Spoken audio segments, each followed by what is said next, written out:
to licensing inspections. Let's talk about the moment that a licensing specialist comes on our campus, comes into our buildings, comes into your classrooms. Here's the thing, we're going to talk a lot tonight about the do's and don'ts, and we're going to talk about what you can do and what you can't do. So it is our job and our responsibility to work really hard to make sure we're following those rules. In some cases, to the very best of our ability, okay? And so, do's and don'ts. Number one, don't lose your mind. Don't lose your mind, and it happens. So what I want to do is instill confidence. You got to know that these are your classrooms, these are your kids. These are our policies that you should be doing and following day in and day out, okay? There are moments and times and sometimes even days where we've got to accommodate if 8 of you call off sick, and we've got to scramble and make things work, okay? But when licensing walks into your room, do not lose your mind. Do not go running off. Stay in your classroom. Maintain ratios, okay? If 3 kids just walked in 5 minutes before and you go, well, wait a second, we got to get out of here, get outside, transition. So again, you should always be thinking about what the maximum room capacity is. Your group should not exceed the maximum room capacity. Whether it's 28 or 15 or anywhere in between, you should always be watching that. Plan ahead. Plan ahead for when your school agers come back, where you might be going from your capacity to 8 more kids, because we work really hard in a front office to make sure we don't overfill our facility, okay?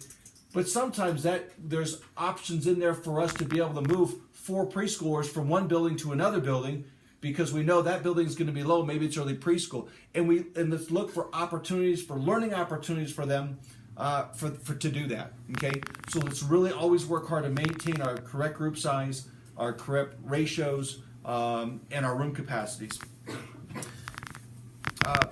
We want to partner with licensing. We have had in the past.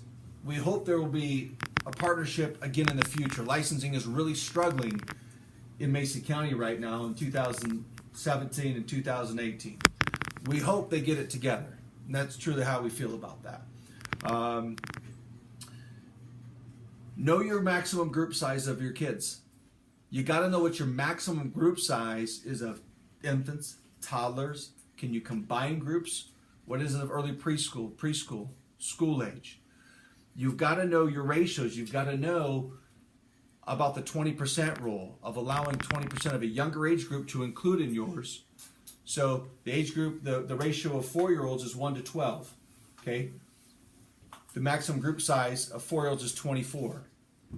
If you have 20% of 24, which is 4 and change, okay, you could have 4 3-year-olds wrapped up in that group of 24 kids, and you're fine. You've got to know these. You've got to learn these numbers. It's all in your classroom, okay, in graphs just like this, in your rules and reg book. So nap time is the time to get in your rules and regs. I read them again this last week, and I'm like, I didn't realize that. Or I've been told that 12 years ago, and then I've been told something different. It's still in the regs. Time to set the record straight, okay? So one of the best things we can do to work with licensing is sometimes educate them and call them when they're making a mistake, okay? Don't be afraid to do that, okay? Also, when they're here, make sure it's the appropriate time to speak to them, okay? When we have a solid partnership, I hope there's hellos, highs, hugs, and high fives. In the meantime, you can be cordial, and that's all I'm asking of you, okay? And so, man, I lost track. Regulations, books, looking at stuff, ratios. Yeah. Yeah. Okay. Oh,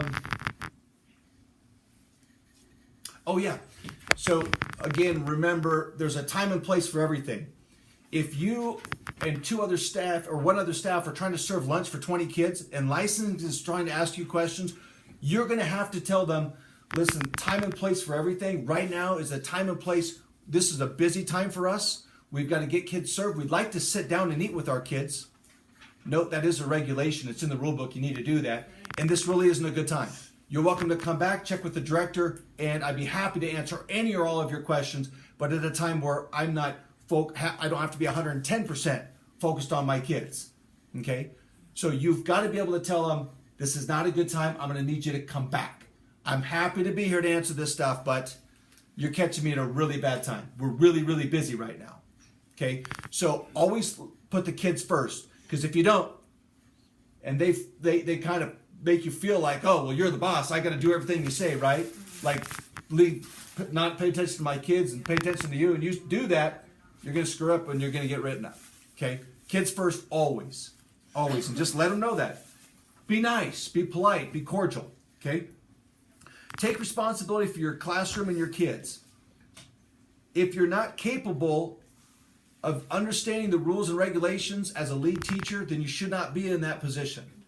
Okay? Then let us know and we'll put you in a different role. Okay?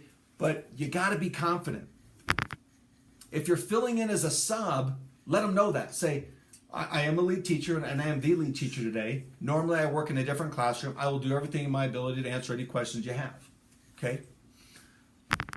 If you're put in a position by us, by management, by a director that you feel like, whoa, I take someone, that, and I go, hey, you're infant supervisor today. You're like, whoa, I'll do whatever I can, but I'm not ready for that kind of role. Let us know. Speak up. Okay, so you don't put yourself in a position that makes you vulnerable and us vulnerable. Cite our center protocols. Okay, our protocol is to do this. Okay, and a protocol is simply a process of how we do things normally. Let me give you a bunch of examples. Drinks and bathroom breaks during outside time.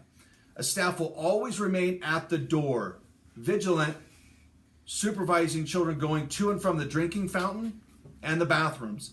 Additional staff should remain properly positioned on the playground to ensure excellent supervision of the remainder of the children, that they may not be visible by the other staff member who's supervising drinks and bathrooms. So if you're at a door, and this happens in every classroom where someone's at that door, you're watching kids, but you're watching over your back. Okay, that's not the time during bathroom breaks for your other staff to step up on the stairs or in at the door and visit with you. Okay, if you're Fruita Junction on the stairs, you need to be away and on the playground. If you're in Fruita, you need to be around the corner, not hanging out by the door. Make sure every part of the playground can be seen at all times. When we're on the playground, make sure we're staged appropriately. Okay, that we're not just talking together. Okay, and if we are, we're either looking past each other. Okay, if you and I are talking on the playground, I'm watching all those kids, although you think I'm looking at you, I'm not. And hopefully you're not looking into my eyes, you're watching behind me, and that's how we're monitoring. So you have to understand some of these supervision practices. Assuring playground safety and resilient fall zones. Upon exiting the classroom with the kids, you don't stop at the stairs or at the door and let them go. You go with them. And you go and you walk the playground. Okay? We can't walk it before because we'd be out of ratio. So we do it immediately with them. That is our protocol. You go and check the resilient surfaces. Make sure you got 6 inches of fall zone in areas where kids are going to jump and fall. Okay? 6 feet from a 36-inch platform. Okay? You're looking for broken glass that may have happened over the weekend. Something on Monday mornings is probably the biggest risk of injury on our playground. You're looking for anything else that might be dangerous or broken. Maybe someone got in our playground over the weekend and was playing and broke something. We're looking for anything unsafe. We're looking for broken toys. In the wintertime right now, it's cold and brittle and plastic items are going to break. If there's a broken toy, throw it away. If it's a cheap thing, just throw it away. If it's an expensive broken toy, let us know, let the director know someone, and then we throw it away. Okay? That goes the same for in the classroom. So we've got all of these protocols. We'll make sure that we pass around our signature on that, as well as for the meeting. I'm not going to read all these to you because I would not do that to you, sit here and read. So, but before we leave tonight, let's make sure everybody gets their hands on that and reads that. Okay, cell phone update. Do we really need this? Guess what? We do. Because we've got staff that I'm about ready to pull cell phones and throw them in the dumpsters. But I'll be more respectful. I'll put them in the office, lock them up under lock and key. Okay? Stay off your cell phones. If you are not a documented lead teacher, your cell phone doesn't go in the classroom, period. Once you're documented, you can have it in there because I need someone in there to be able to communicate with throughout the day. Facebook has no business in our center. Okay, texting boyfriends, husbands, family, all that has no business going in our center. Okay, I would like to say that you could take 5 seconds, 10 seconds at the right time of the day to do that. But if you got a kid on your lap and you're doing it, it's not the right time. You don't need a cell phone. Okay, so if you are violating that, your cell phone will be gone or be terminated. Okay, if you are allowing or tolerating a staff member on a cell phone inappropriately, then your job position's at risk as well. Ladies and gentlemen, it's in the rules and regs that these electronics should not be in the building. We use them smart or they're gone. Okay? I cannot be clear enough. Classroom and playground safety. So we've developed these checkups, we're calling them, okay? And so these are going to be done by directors, by myself, and we have them specifically for the infant room, toddler room, early preschool, and preschool. And I've passed these out. I want you to take these, and if you see something that would be something that we should be looking for to help you keep your room safe, that's what this is about, write it on there. Okay, this is a work in process. Okay, so in the infant room, we're talking a lot of safe sleep. Infant, toddlers, and early preschool, you see chokables. Okay, in all rooms, we're looking at curtains that have the pull ties. Make sure that they're not a strangulation hazard. We're looking for staples coming out of the room. We're looking for, paint that's chipped off of shelving and anything and everything that could be a violation as well as a safety hazard. We're also going to look at cleanliness. Okay, I want to make this is a checkup, not as an inspection, but a checkup.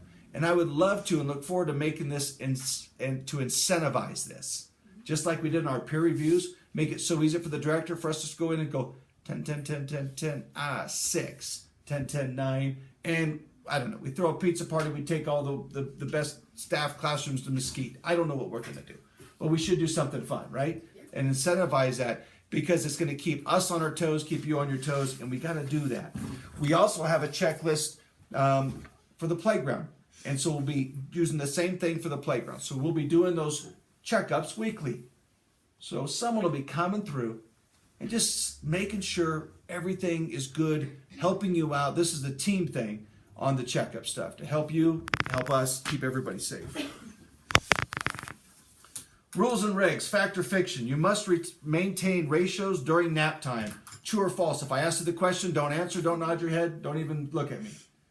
True or false? You must maintain ratios during nap time. True or false? True, raise your hand, please.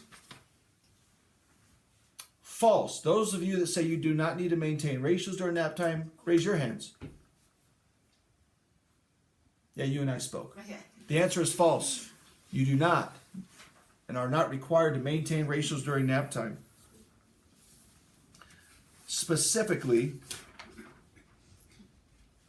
at nap time, the child to staff ratio may be doubled for children 2.5 years of age and older in preschool classrooms when the following conditions have been met.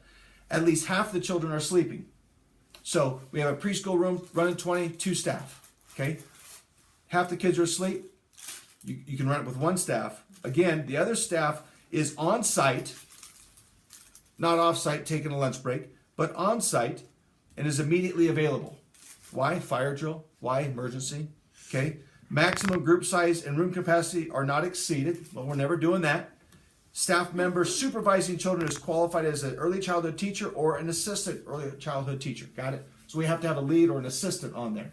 Okay. An assistant early childhood teacher. It's in our notes. You'll get this if you're watching this on a recorded training. Can supervise a group of children 2 hours in the morning, 2 hours in the evening, 1 hour during nap time. Okay. Right? Yeah. And so, important to know. Now, if you do have a teacher going on a lunch break and leaving for an hour, that's fine. They just need to designate who now is taking their place. And it could be an office administrator in the office. They are on site, immediately available. Could be our cook. No problem. Dishes can wait, right, if we have an issue.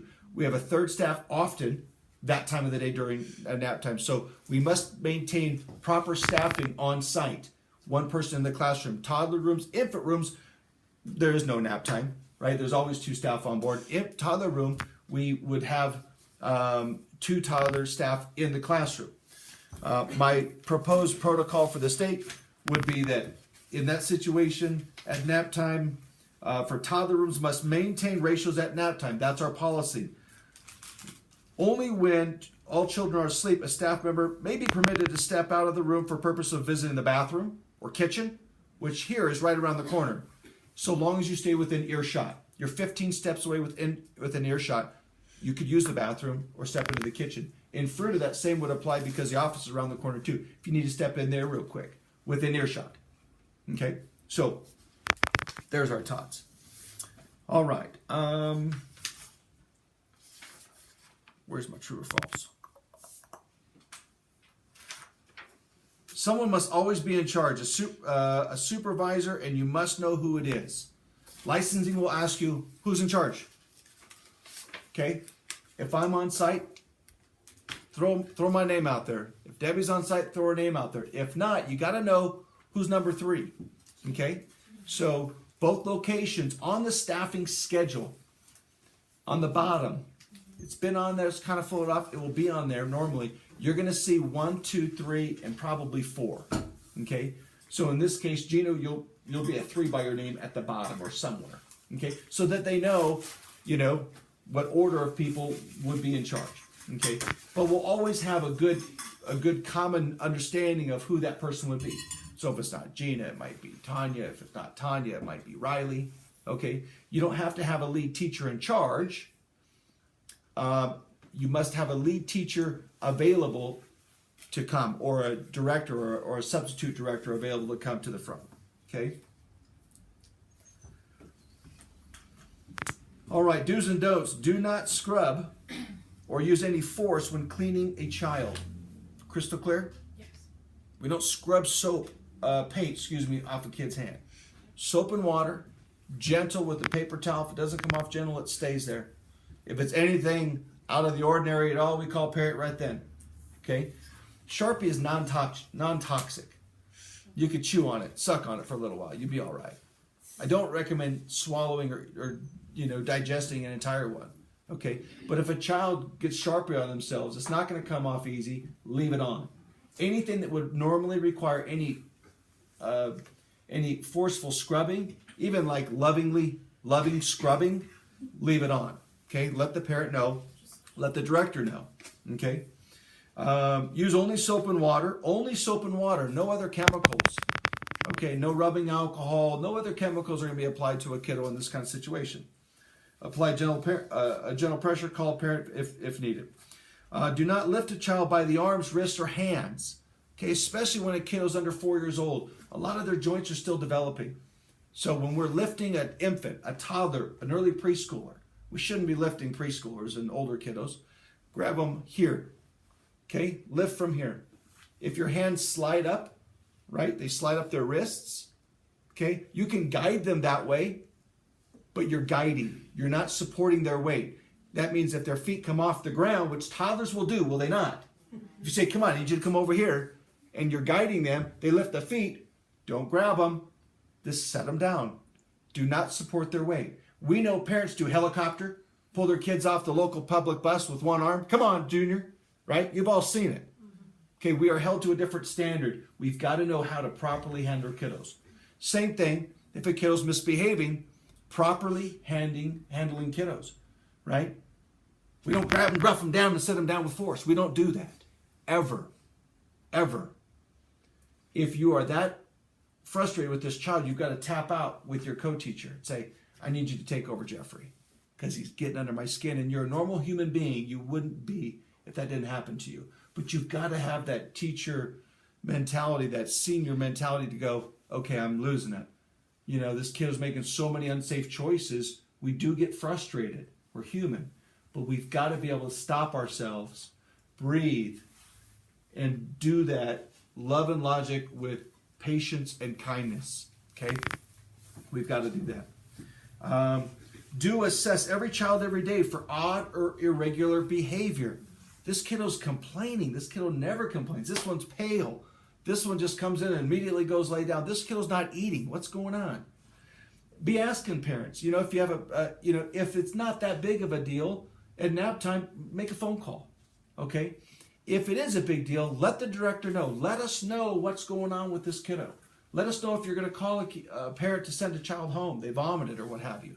They're complaining about something's hurting. If they're nonverbal, then you're going to look for other cues, right? You're going to look for more whimpering or sobbing, or if you touch them, you might kind of give them a little checkup a little bit, right? You okay? They're a little bit nonverbal and they go, ow, I don't know. Okay, if a child is injured, whether it happens in our care, which it happens, kids fall and they hurt themselves, okay? Or if it sometimes happens outside of our care and the parent shows up and goes, here you go. Maybe the parent didn't know. We've got to notify that parent immediately, okay? If a child is injured and has to seek emergency medical attention, we must file an injury report. That's got to be done within 24 hours of the injury, or of when you find out about the injury, or of when the child returns to our care. If they're injured on Thursday and they go home and they come back on Monday, we have 24 hours from Monday to report that injury. We want to find out all we can about that injury so we can tell the agency what happened. What did the doctor say? Okay, always involve the director and me if a child ever has to seek emergency medical attention. Okay, if there's ever a suspect of child abuse, you've got to let us know. We need to notify CPS immediately upon any suspected abuse or neglect of a child. But we can talk amongst ourselves and go, hey, what did you hear? What did you hear? What did you see? Okay, anything and everything that's like, should I note this, write this down somewhere? That answer will always be yes. And you'll always write it down in your spiral notebook. Every classroom has a private spiral notebook. It's out of sight. No parent will ever see it. Okay, it's back for us to make notes. Because when Johnny comes in with a mark on the wrist and it looks like maybe a fingerprint, we're going to write that down. Okay, so anything and everything that we're like, if you ask yourself, should I, then do it. Okay. So know where that spiral notebook is. Make sure every classroom has one. Date it, print your name, and write it, just so we know who, where, and what was going on. And you can just make those observational statements. And again, anything off the, kind of off the charts, odd, let us know. Do not assume all is fine in areas where kids are good sleepers. So now we're talking nap time.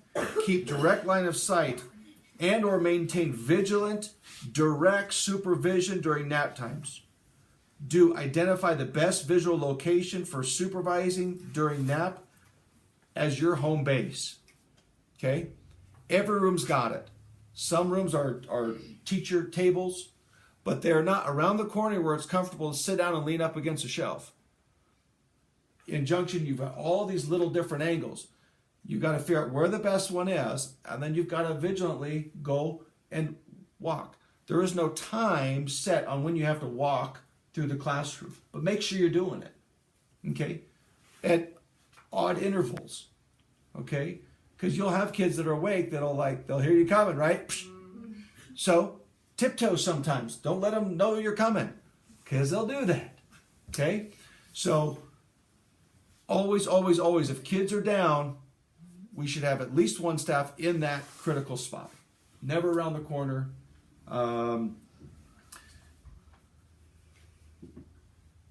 Do eat with your kids. This is licensing. Rules and regs says staff members must sit with children and encourage them to try a variety of food served. During meal times, children should be encouraged to engage in conversation and express their independence. This kind of sounds like a quality thing. Like why would that be in licensing? Like I got to? It is in licensing. You got to sit with your kids. Okay? Even if a table's full, you can always sit at a corner. You don't have to sit the whole meal, but with proper mealtime serving systems, where you're not just up and down for every kid, you get everybody to go, okay, I'll come around in 5 minutes if you need something. I see your hand, I'll be back in 4 minutes. I see your hand, I'll be back in 3 minutes. Sit down, give yourself a little break, okay? If you structure your meal times, you'll be able to improve that. So no sitting at the teacher table, sit with the kids, okay? Do not use toilet paper rolls in the classroom, and do not play with your food. So We've always made, in the years past, you make the binoculars with the toilet paper rolls. Can't do that anymore, okay? Health and safety says it's not sanitary because it comes out of the bathroom, obviously, okay? So we don't want to see those kind of things. We don't want to play with our food because they're starving people around the world, okay? So just be aware. These are updates that will come from different agencies. And so that's why it's important to continue to check in and try to stay up on, and that's what we do as directors, try to let you know of new and upcoming stuff, rules and regs that's new. Report broken items and assure they get to our fix-it list. So both centers have a job sheet. That's what it's called. So whether myself or one of our maintenance guys are working on projects to be done, both of those job sheets also have a safety list, okay? And so if you see something that's unsafe, that's not something that you're going to be fixing when you have kids, okay, or you're not capable of, make sure you call the office and it gets on that safety list. When Austin or I come in, that's the first thing we look at. Before we do anything else, we do that. So today, that would have been shovel the snow and put some ice melt down there, because we have areas on this playground in the parking lot that should have been done. We've got to make sure that becomes critical, because tomorrow that ice will still be there. And I wonder which little one's going to fall and hit their head. We've got to be vigilant on that. Okay. Now we might not have gone outside today. We should have. It was a nice afternoon. So we got to, when it snows, we got to shovel snow first before kids get out on the sidewalks, because once they step on it, it'll freeze, turn to ice. So we got to be thinking always on safety, get those things on the list. If there's a safety concern in your room that needs repaired, make sure it's on the list, and don't assume that because you told us once that it's going to get done, because we're human, okay, as well. Throw away broken toys. Let us know if it's expensive, otherwise get them out of here. Do not exceed classroom capacity. Do plan ahead, rotate to the playground in smaller groups if needed, okay? Safety. Plastic bags and sharp tools and instruments must be stored in inaccessible areas to children. That means garbage bags. Make sure you don't leave a garbage bag roll out. Why? What kind of a hazard is that? Suffocation. In rooms used by children, all electrical outlets that are accessible must have protective covers. And they must be working. These wear out sometimes. You know, the ones you put the things in, you slide it, and then you push it in again. Sometimes those springs wear out. If they wear out, notice, let us know.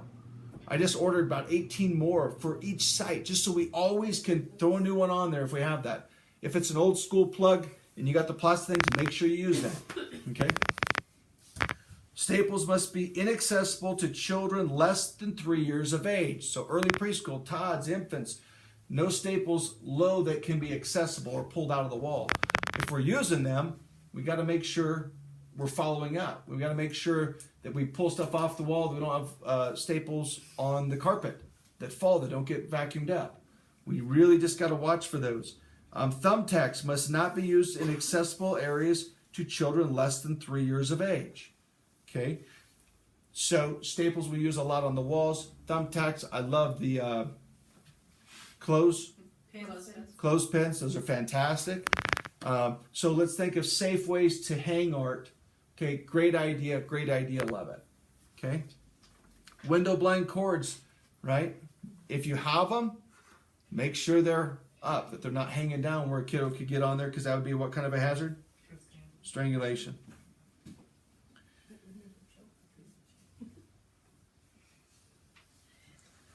Emergency and disaster preparedness. So we have a plan. Every classroom has it, just like you have a rules and regs. You need to get your face in that book and read it. And you need to be familiar with what our emergency preparedness is.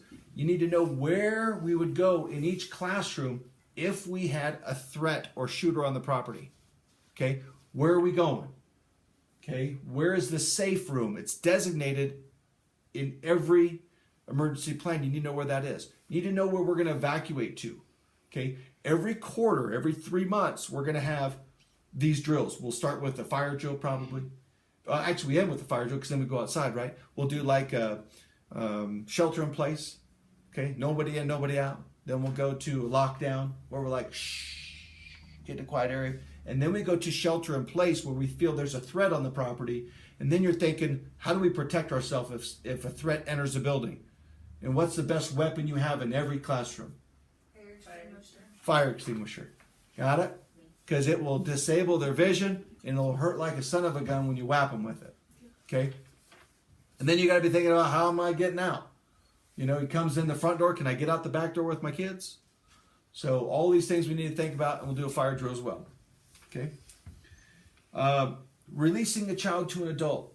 What are we talking about here? We're talking about all kinds of critical things that really are on that are on the top of the critical chart these days, right now.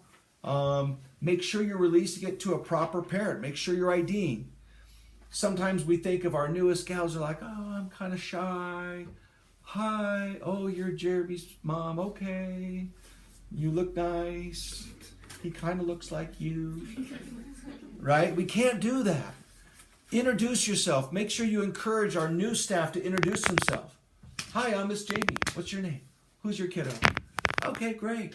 Super. And if you have a co-teacher, you know, you can say, hey, she good? Is mama good here? You know?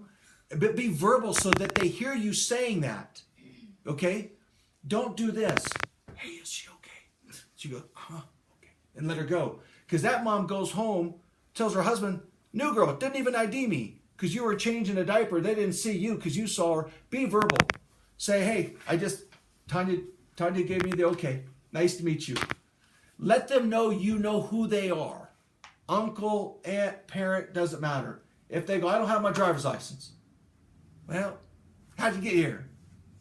Don't ask me that. Right? Or it's in the car. Well, could you get it for me? You know, you figure out, there's a lot of smart ways to do it. We won't go through all that, but teach your new people how to be smart about IDing somebody. Okay? If you're at Rachel, hey, let me follow you out. I know Shayle's over here. She'll give me the thumbs up. We're good. Be courteous. Try to be, but you know, you're not going to leave 20 kids with one staff and go walk to their car with them. Okay? They'll get over it later because their husband or wife will be like, you seriously give them bad times? You know, they're keeping our kids safe. You knucklehead. Nap time. Cots or mats must be spaced at least 2 feet apart on all sides during rest time. 2 feet between them. So far in 14 years, we've never had anybody cite us on that. I don't know that licensing really cares that much about that rule. But things change, and licensing specialists change. And their abilities and knowledge about what it is we even do changes. So, be conscious. Be conscious about it. Do your best to keep that 2-foot barrier in there. Okay? In a toddler room, a sheet and a blanket or suitable covering must be provided for each child to be used, and only by that child. That's why we keep our sanitation. We roll them tight, put them in the buckets. Okay, that's right out of licensing. So what I understand that is saying is only in early preschool and preschool could modifications be made. Now, we always want to make sure we're using appropriate reinforcement, whether it's positive or negative. But if a kid has a sleep toy, a correctly applied negative reinforcement would be to remove that sleep toy if they're misbehaving. Okay? You could do that. You could. And only if you really know what you're doing, remove a blanket from them if they won't stop. Licensing says they don't have to have a fitted sheet. It's rare, but ask my girls about when everything in their room disappeared except for their blanket and fitted sheet. And I mean everything. I think midnight went back and gave them their pillows. I actually took all of it. It was all gone. So what I'm saying is, again, I'm really saying this to say in toddlers, don't take their blanket, don't take their fitted sheet. It's rare in preschool that we would take a blanket from a kiddo. It's not rare that we would take a sleep toy if they're not behaving, because sometimes some kiddos, they've been conditioned by their parents, bribed or whatever, and we need to, you know, that's sometimes the only tool we have, maybe a sleep toy. Anyway, a lot of what I did too is I pulled things out and I'm like, oh, that's in licensing. Oh, that's interesting, right? All right, rules and regs. Staff must be awake during nap time. And it goes on to say, you must be alert and supervising all children. No sleeping. at nap time. Rules and regs. Says children must not be forced to sleep. Okay? Encouraged. Outsmarted, outwitted. Exhaust them so they fall asleep. Got it? Help them to encourage them to eat a good lunch so they'll fall asleep. Okay? Children who do not sleep after 30 minutes must be allowed to move to another area and be provided with quiet toys and equipment to play with, such as puzzles or books. They must be allowed. It doesn't mean you have to pull them off their mat at 30 minutes if they don't fall asleep. They must be permitted, allowed. If you see that that's not working for them, this is not a good situation, or they're fighting it after 30 minutes and they don't want to be on that mat, then they should need to be allowed to be moved. So you just got to figure out something that's going to work. Okay? Do you need better lighting? Do you need less lighting? Do you need cooler lighting with whirly things so they stare at the ceiling? And they forget about how they don't want to nap? And all they're like, oh, I'm not tired. And they're out. So what do we need to do? How do we need to be better teachers to get them to get the rest that their body really probably needs?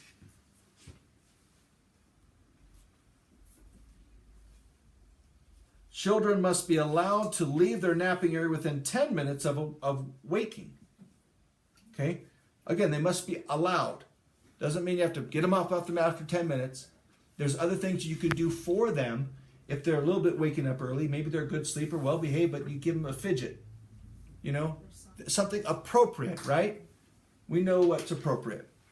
Okay? Topical preparations, such as petroleum jelly, diaper rash ointment, sunscreen, bug sprays, and other ointments, may be administered to children with written parental authorization only. That's all we need for that. Okay? These preparations may not be applied to open wounds or broken skin unless there's written order by a prescribing practitioner. I just brought that up just to reinforce that, because sometimes there's a little question about, well, you've got a cracked lip. Can you put on the lip balm? Okay? We're talking about open wounds and broken skin. Crappy lip would be kind of crappy if your lip cracks. That's kind of like one of these, right? If it's bleeding, it's an open wound, isn't it? Okay, but you can get all kinds of general cracking that's still kind of, so that would be a good example of, they have a rash. Be equivalent to a cracked lip, wouldn't it? If they have an open sore on their bum, you're not putting ointment without a prescribing practitioner. Okay? So just know that difference. Okay? You only need medical administrative training to apply it to an open wound. Okay? Anyone with first aid could apply sunscreen, standard precautions, sunscreen, lip balm, okay, diaper ointment, and so forth. Guidance must not be associated with food, rest, or toileting. No child should be punished for toileting accidents. Food must not be denied to or forced upon a child as a disciplinary measure. So we never withhold food, ever, ever, ever. Okay? So we can't say, you can join us for lunch when you pick up your mess. Because I've never been able to make a kid do something they truly and physically are determined not to do. So don't set yourself up. Okay? I would really love for you to pick up that mess before lunch. I would really love to see you make good choices and put your things away so you can join us for lunch. Oh, that would make me so happy. Oh, it's so sad you didn't pick up those toys. Well, they'll be there for you after lunch.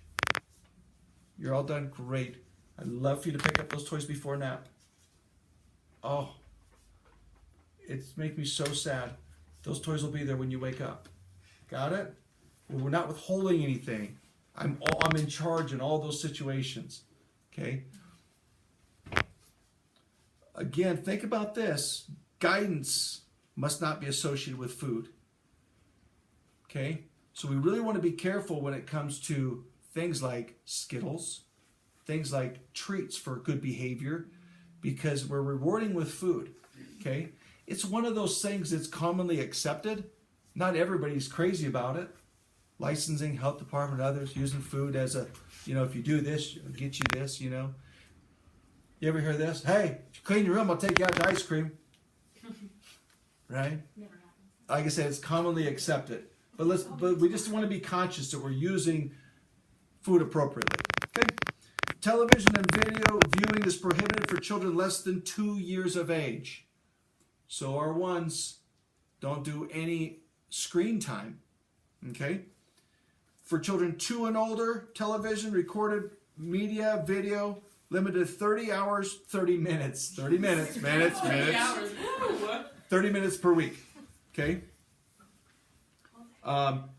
They can be exceeded for more than 30 for special occasion. And it's not like, well, Wednesday's just special movie day. Okay? 3-hour movie day every Wednesday because Wednesday's special. Lord help us, we're halfway through our week. Field trips. All staff participating on field trips outside the center must complete our field trip orientation program. Coming soon to you. Okay? So we'll have a field trip orientation program talking about loading kids, counting kids, getting off, accountability, traveling with medication, traveling with first aid kits, what to do in an emergency, all that kind of stuff. So that every summer in all of our field trips we have a really good, so you got a new staff, they're going to watch that before they go with you. Okay? Toilet facilities for staff, other than adults, must be in separate compartments. Means you have to use a different bathroom that the kids are sharing. Okay? And in all classrooms except for this one, that's really easy to do. Okay? We got a bathroom upstairs in 727 and bathroom in 715. So our protocol is we just haul over, someone jumps in, and a staff from early preschool would jump over and use another bathroom. So that's a protocol. Rules and regs. Early childhood teacher. Know if you are one. And if you are, be documented. Okay? Be documented. Okay? I love dreamers. Be documented. Because licensing does not love dreamers. You dream of being a lead teacher, they don't give a hoot. You're out. Got it? Boy, there's a lot of messages in there, huh? Woo! That was deep. But it's reality. I cannot use you as a lead without getting in trouble unless you're documented. We got to get on that. Stay on that. Okay? I'll make this available. I'm not going to read you the common routes, but I learned a little bit of stuff. Like the CDA, you don't need 6 months, which I told you about. You need 480 hours, and as of this morning, you had 396. That's what she told me all this. I know, that's sweet, huh? Yeah. So that's a CDA requirement. Licensing does not have an experience requirement for CDA, okay? Which, according to them, is equivalent to a bachelor's in early childhood. Because you're both lead teachers. Yeah, won't you be brilliant in a couple weeks? Till then, you're not. Assistant early childhood teacher, know what that is, okay? Know what that is. We talked about, it's not an aide, it's different than an aide. We have teacher's aide, then assistant early childhood teacher, and then you have lead teachers, okay? Because an assistant can do 2 hours in the morning by themselves, 2 hours in the afternoon, and 1 at nap time, okay? Do you need chapstick? I don't have my mom's note, but yeah, I'll tell it anyway. Thanks. My cracked lips bothering me. I gotta really get in there after that thing. I can't. That's just because you don't want to use it anymore. First hour, last hour, during times of low attendance and or during the first hour and last hour of the day, when only 8 or fewer children are present, there must be at least 1 early childhood teacher. 8 or fewer running as a group. Okay? If there's... there must be no more than 2 children less than age 2 in that group of 8. Got it? Let's not read anything into it. Let's read it for what it says. 8 kids, no more than 2, under 2. So this is in the morning. When our opener shows up. When our opener shows up, whoever's number 2, if that's you or you or you, you're on the floor, you're on campus, clocked in, ready to go before that 9th kid walks in the door. Got it? So our scheduling is just that. It's an anticipation of when you should be here. If you're on at 6:50 and number 9 shows up at 6:40. Obviously, you will holler and say, "Hey, hustle up," But the next day you're in there at 6:40. Determine if at Tuesdays and Thursdays are that you need to be here at 6:40. I don't care what the schedule says. Make logical, smart, intelligent decisions because you are all that. Okay, and modify so we're here to maintain ratios, to maintain safe supervision of our kiddos. Okay. Medication administration, at least one staff member with current department approved med admin training and delegation must be on duty at all times. So we try to get all of our leads, and this is the trend with licensing for all lead teachers, to have this medication administrative training. Okay. I like designated specific people to be doing it regularly. Okay. Because you do that on the back of my nurse consultant's license. Her license is in your hands. Okay. And so, but work with each other, train each other, talk things through with each other when it comes to giving child medication. Okay, make sure medicine cabinets are not locked. If we go on a field trip, make sure medications go with you. Those kind of things will be in that. Okay. All right. So we pause. I'm gonna take a drink. We'll ask some questions, and I'm right on time. Boogie, boogie, boogie. I got 6 minutes.